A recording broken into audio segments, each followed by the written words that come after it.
എടുത്തത്. ശ്രീ കൃഷ്ണദാസ്, ഞാൻ പറഞ്ഞത് BJP ഒരു ഭാഗമല്ല എന്ന് പറയുമ്പോൾ ഇതിനകത്ത് പക്ഷേ BJPയെ കൂടി കൊണ്ടുവരുന്ന ഒരു ഘടകമുണ്ട്. അതായത് അൻവർ ഉന്നയിച്ച ആരോപണങ്ങളാണ്. അത് മെറിറ്റിൽ തന്നെ പൊതുസമൂഹം ചർച്ച ചെയ്ത ഒരു കാര്യം കൂടിയാണ്.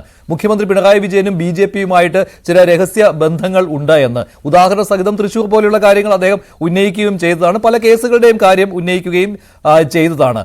അതുകൊണ്ട് ഇക്കാര്യവും പാർട്ടിയിലെ തന്നെ ഒരു വലിയ വിഭാഗത്തിന് താല്പര്യമുണ്ടായിരുന്നു പുറത്തു വരണമെന്ന്. കാരണം അതും ഈ പിണറായിസത്തിൽ ഉൾപ്പെടുന്നതാണ്.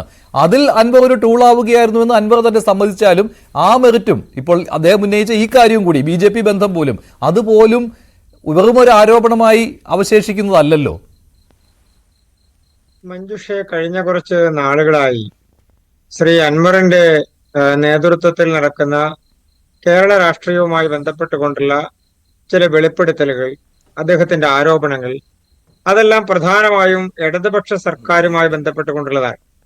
അതിൽ അദ്ദേഹത്തിന് അതാത് ദിവസത്തെ വിഷയത്തിനനുസരിച്ച് ചില ശ്രദ്ധ കിട്ടാൻ വേണ്ടി അദ്ദേഹം ചില സമയങ്ങളിൽ BJPയെ അതിന്റെ ഭാഗമാക്കി മാറ്റും, ചില സമയങ്ങളിൽ അദ്ദേഹം കോൺഗ്രസിനെ അതിന്റെ ഭാഗമാക്കി മാറ്റിയിരുന്നു. അപ്പൊ സ്വാഭാവികമായും അദ്ദേഹത്തിന്റെ അതാത് ദിവസത്തെ ശ്രദ്ധക്കനുസരിച്ചിട്ടാണ് അദ്ദേഹം ആ വിഷയങ്ങളെ എടുത്തിട്ടുള്ളത്. അതിൽ BJPയുമായി ബന്ധപ്പെട്ടോ BJPയുടെ രാഷ്ട്രീയവുമായി ബന്ധപ്പെട്ടോ യാതൊരു തരത്തിലും ഒരു സാഹചര്യവും ഉണ്ടാകുന്ന നിലപാട് അൻവർ ഒരു കാലത്തും എടുത്തിട്ടില്ല. മറ്റൊന്ന്, അൻവറിനെ സംബന്ധിച്ച് ഇടതുപക്ഷത്തേക്ക് പോയാലും ഇനി UDFിലേക്ക് പോയാലും അദ്ദേഹത്തിന്റെ ഒരു രാഷ്ട്രീയ നയം, അദ്ദേഹം കഴിഞ്ഞ കുറച്ച് നാളുകളായി അദ്ദേഹത്തിന്റെ പ്രസ്താവനകളെല്ലാം മലപ്പുറം ജില്ലയുമായി ബന്ധപ്പെട്ടുകൊണ്ടുള്ള ചില രാഷ്ട്രീയവുമായി ചേർന്നുകൊണ്ടാണ്. ആ രാഷ്ട്രീയം എന്താണ് എന്ന് ബഹുമാനപ്പെട്ട മുഖ്യമന്ത്രി തന്നെ സൂചിപ്പിച്ചു. ഒരു ഘട്ടത്തിൽ അൻവർ ഉന്നയിക്കുന്ന രാഷ്ട്രീയത്തിന്റെ പൊരുൾ എന്താണ്, അദ്ദേഹം മുന്നോട്ട് വെക്കുന്ന രാഷ്ട്രീയത്തിന്റെ സാങ്കത്യം എന്താണ്, ഇതെല്ലാം മുഖ്യമന്ത്രി തന്നെ നേരിട്ട് സൂചിപ്പിച്ചു. അപ്പൊ അദ്ദേഹം മുഖ്യമന്ത്രിയെ തള്ളിപ്പറഞ്ഞു.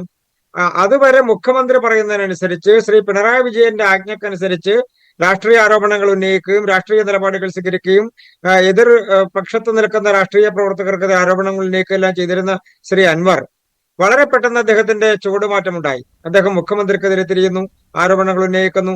ചില ഉദ്യോഗസ്ഥന്മാരുമായി ചേർന്നുകൊണ്ട് അദ്ദേഹം ആരോപണങ്ങൾ ഉന്നയിക്കുന്നു.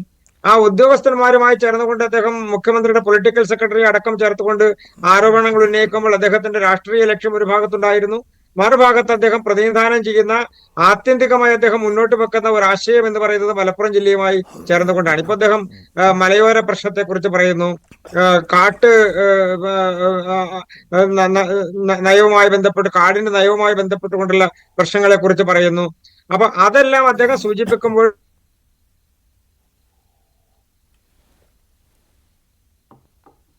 ശരി, ഞാൻ താങ്കളിലേക്ക് വരാം.